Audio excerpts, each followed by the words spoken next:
আসসালামু আলাইকুম রহমতুল্লাহ। আলিদা ফাউন্ডেশনের টিম এখন এই মুহূর্তে আমরা রয়েছি চট্টগ্রাম বাঁশখালীর এখানে ইলশা সমুদ্রঘাট যে রোড রয়েছে ঠিক এই রোডে অবস্থান করছি। আপনারা দেখতে পাচ্ছেন এই রোডে হাঁটু পরিমাণ পানি আছে। এখানে মানুষ অনেক কষ্ট করে যাতায়াত করতেছে এবং এদিকে প্রায় অনেকগুলো বাড়ি ডুবে গেছে, পানির নিচে তলিয়ে গেছে। অনেক টিনের ঘর আছে যেগুলো ভেঙে যাওয়ার উপক্রম হয়ে গেছে। এক কথায় এখানে যারা আছে তারা এখানে থাকার মতো ভালো জায়গা পাচ্ছে না, প্রত্যেকেই আশ্রয় কেন্দ্রে আশ্রয় নিচ্ছে।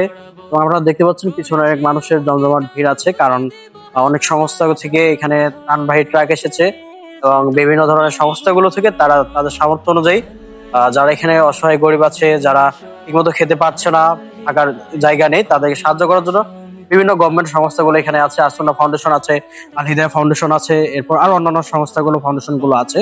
আপনারা দেখতে পাচ্ছেন পিছনে অনেক পানি আছে।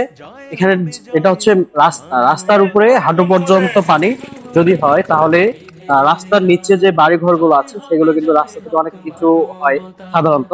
তাহলে সে বাড়ি ঘর গুলো অবস্থা কি হবে এটা আপনারা অবশ্যই নিজেরা বুঝতে পারছেন।